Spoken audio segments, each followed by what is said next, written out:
வளைச்சு போட்டு என்ன கட்டி இழுத்து போகும் இளந்தேகமே. கூறப்பட்டு கலந்திடாம குறையேதும் நடந்திடாம ஆசைப்பட்டு அழைக்க வேணும் மகராசனே. முன்ன பின்ன அறிஞ்சதில்ல, முறையாக தெரிஞ்சதில்ல, சின்ன சின்ன தவற நீயும் பொறுத்தாக வேணுமே. புத்தகத்தில் படிக்கவில்லை, புரியாம நடிக்கவில்லை, வித்தைகளை விவரமாக வெளியாக்க வேணுமே. இந்த மேனி இன்பத்தோணி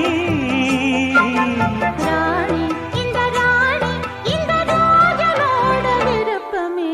தானா வந்த சந்தனமே, உன்னை தழுவ